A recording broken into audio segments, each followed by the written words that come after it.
Hey, salut à tous les amis, j'espère que vous allez bien. Moi, c'est extrêmement bien, ça super. Aujourd'hui, on se retrouve pour parler de ce magnifique manga Eden Zero. On va parler de Eden Zero parce que les gars, là, ce qui s'est passé, là, c'est même plus possible.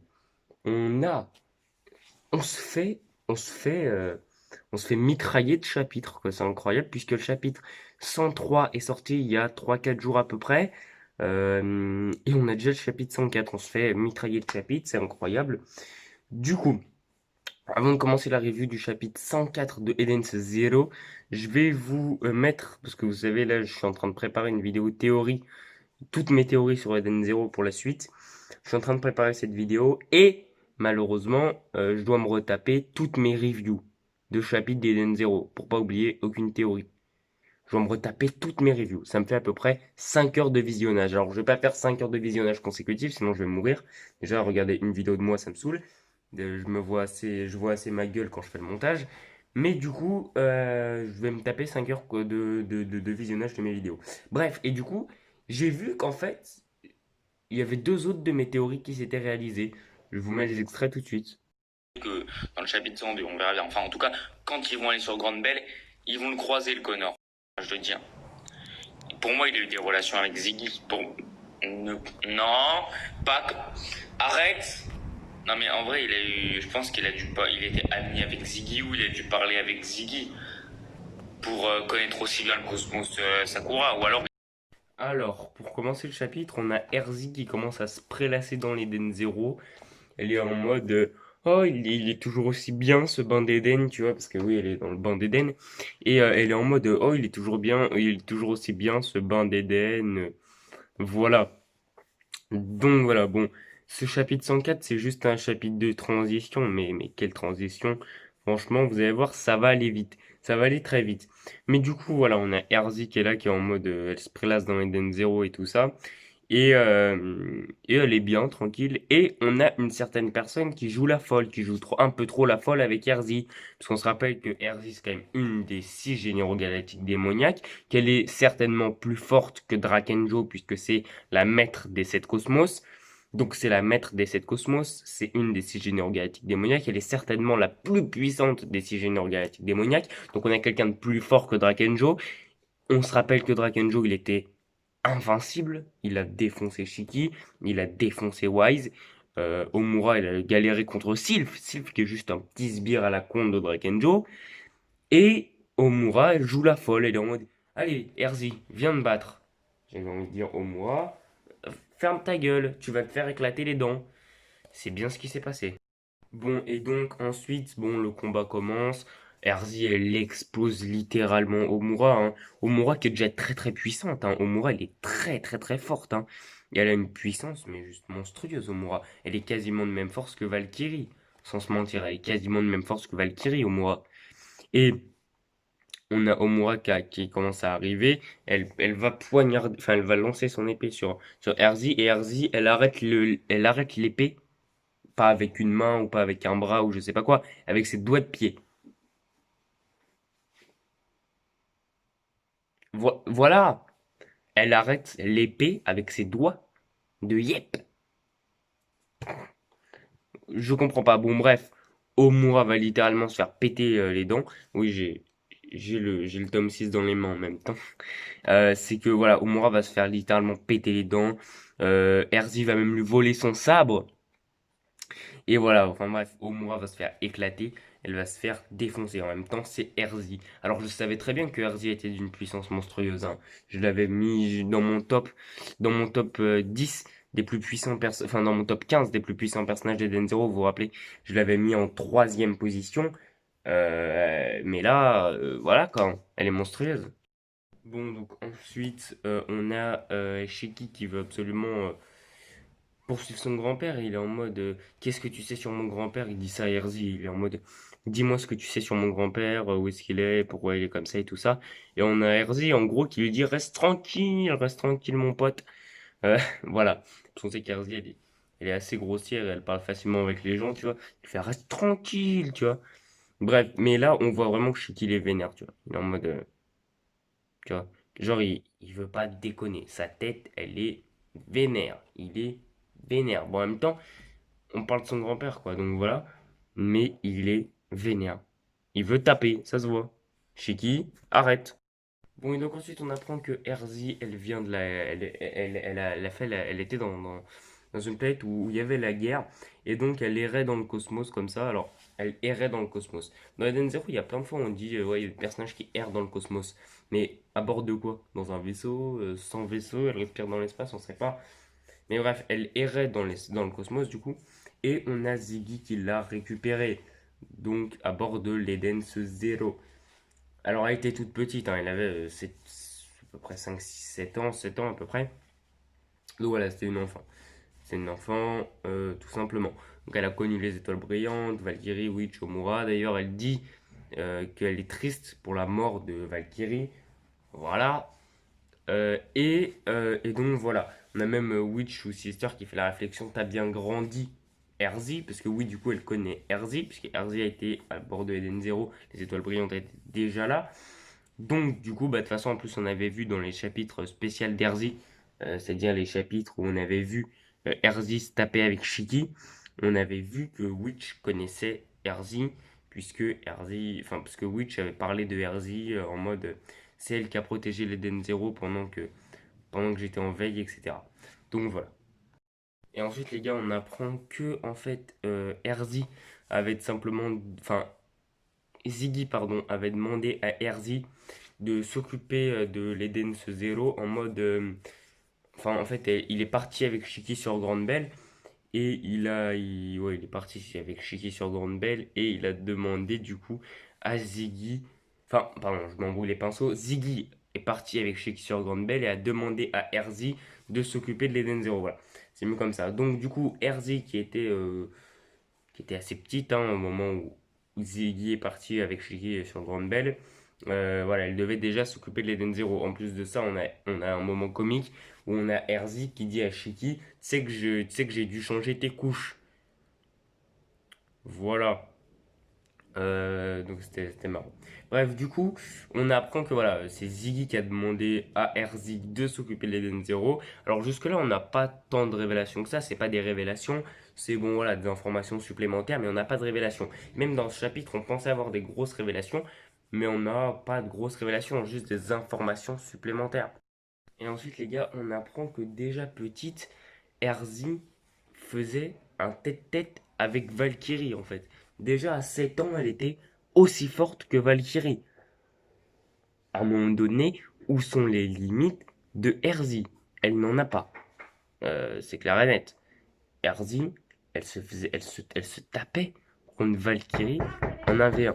Donc oui, je disais ce qui est incroyable, parce que Valkyrie, c'est un monstre de puissance, et pouvoir faire un 1v1 contre elle, excuse-moi, c'est pas donné à tout le monde. Donc voilà, déjà, petite Erzi à 7 ans aurait battu Omura, aurait vaincu Omura. C'est ce qu'on est en train de nous dire très simplement avec ça. C'est que déjà à 7 ans, Erzi aurait fait un très beau combat face à Omura, mais l'aurait battu. Donc voilà, Erzi c'était déjà un monstre, déjà à 7 ans quoi. C'est incroyable. Bon, ce que vous savez pas, c'est que là je suis parti manger en fait. J'ai fait une ellipse et je suis parti graille. Incroyable. Ouais. Bref, donc, Erzi était déjà un monstre dès son plus jeune âge, et ça on le voit très bien. On apprend également que Erzi était totalement nul en ce qui concerne les machines et la technologie, l'électronique, tout ça. Du coup, elle n'avait plus rien à manger et elle a décidé de piller les autres, de piller les autres vaisseaux qui étaient dans le cosmos Sakura. C'est pour ça qu'on l'appelle la pirate de l'espace. Voilà, on sait pourquoi on appelle Erzi la pirate de l'espace. Juste une question à poser. Erzi, c'est une monstre de puissance. Est-ce qu'elle va jouer le rôle de la Erza dans Fairy Tail? C'est-à-dire le personnage, Erza, hein, clairement, Erza, comment ça s'appelle, sa technique, sa magie, c'est de pouvoir changer d'équipement, d'armure et d'épée le plus rapidement possible. Est-ce que ça va être pareil pour Erzi? C'est-à-dire parce que quand on l'a décrit la première fois, on dit c'est la pirate de l'espace en armure. Donc voilà, la question que je me pose c'est est-ce que ça va être les heures gear de Erzi, c'est de changer d'armure et d'épée ultra rapidement? Je ne sais pas. Mais en tout cas, elle est trop forte, elle est beaucoup trop forte, et déjà elle était aussi forte que Valkyrie, à 7 ans. Mais Voilà, on apprend que elle a pillé les autres et c'est pour ça qu'on l'appelle la pirate de l'espace. Ou la pirate de l'espace en armure, comme vous voulez. Puis ensuite, on a Wise qui dit, mais en fait, si Ziggy était parti avec Shiki sur Grande Belle à bord d'un petit vaisseau, pourquoi Shiki n'a pas récupéré ce petit vaisseau pour partir directement dans le cosmos au lieu d'attendre Rebecca? Et c'était une question extrêmement intéressante. Et oui, et bah en fait, tout simplement, on nous explique que c'est Pino qui est parti avec ce petit vaisseau. Donc Pino a été créé par Ziggy également sur Grande Belle, comme les 4 étoiles brillantes qui ont été créés sur Grande Belle. Du coup, c'est trop fort, c'est beaucoup trop fort. Du coup, on nous apprend que c'est Pino qui a été là-bas et qui allait donc atterrir sur Norma, on ne sait pas pourquoi, etc. Donc c'est Pino qui est parti avec le petit vaisseau. J'ai hâte de voir la suite de Pino, hein, la suite de tout le développement sur Pino. Parce qu'en plus de ça, Pino a perdu la mémoire, donc on ne sait pas réellement... Enfin, elle se rappelle pas tout simplement de tout ça. Donc, les gars, j'ai hâte de voir la suite sur le développement de Pinot. Ça peut être ouf. Bon, ensuite, on apprend que les Gear que Ziggy a, enfin, en fait, on apprend que Erzi a voulu se recueillir ensuite sur la tombe de Ziggy quelques temps après et dire à Ziggy qu'elle a enfin envoyé Shiki dans l'Eden Zero, etc. Et on apprend en fait que du coup, euh, elle a vu que du corps de Ziggy émanait quelque chose de bizarre, un Nether Gear qui ne lui appartenait pas. Donc là, on est tous en mode, voilà, là on voit que c'est chelou.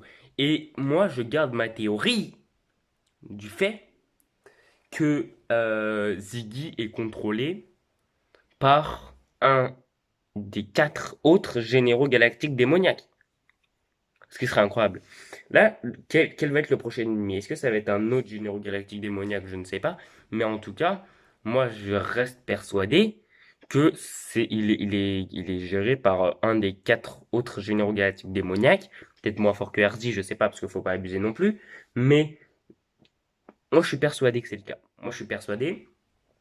Euh, du coup, voilà. Maintenant, ça serait bizarre parce que RZ aurait dit bah, c'est les orgues de ce gars, parce qu'ils se connaissent entre généraux galactiques démoniaques, normalement. Donc, elle aurait dit c'est les orgues de ce gars-là, et puis voilà, si c'était vraiment un généraux galactique démoniaque. Donc c'est un peu bizarre, mais bon, on verra, c'est pas grave. Et ensuite, les gars, on apprend que les premières paroles de Ziggy, c'est moi sous Mother.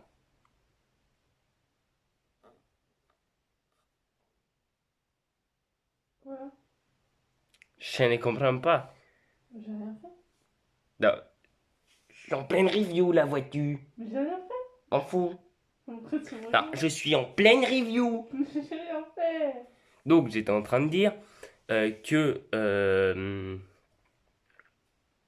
les premières paroles de Ziggy quand il s'est réveillé, c'est moi sous Mother. J'ai rien compris. J'ai rien compris.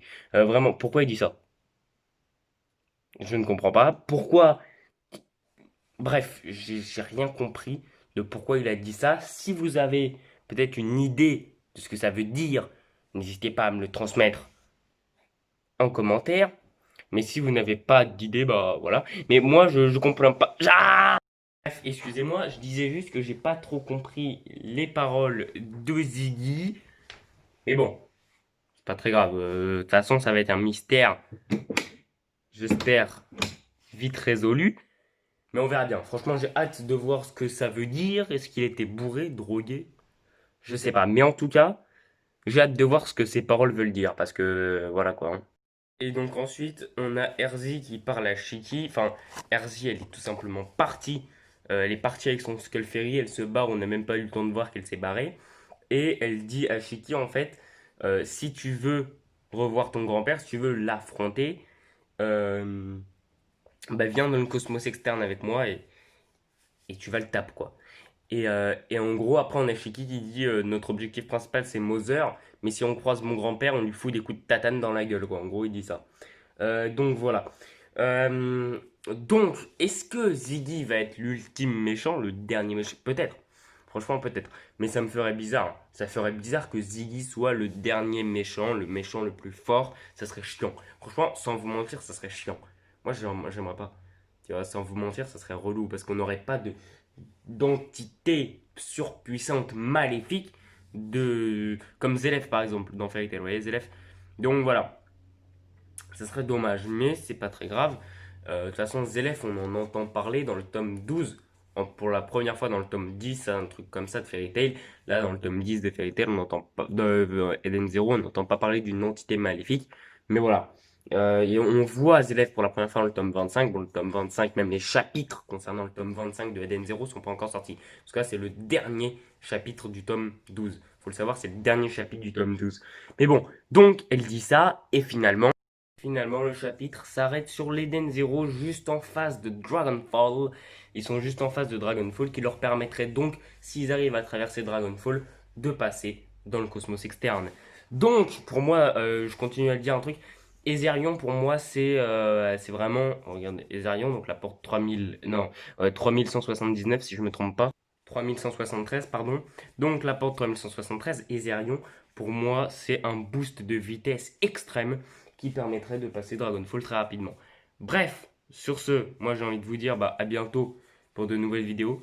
À bientôt pour de nouvelles vidéos, pour de nouvelles reviews. J'ai hâte, mais hâte, tu peux pas savoir comment d'avoir entre mes mains le chapitre 105 et surtout d'avoir entre mes mains le tome 10 de Eden Zero. Sur ce, moi je vous dis à bientôt pour de nouvelles vidéos.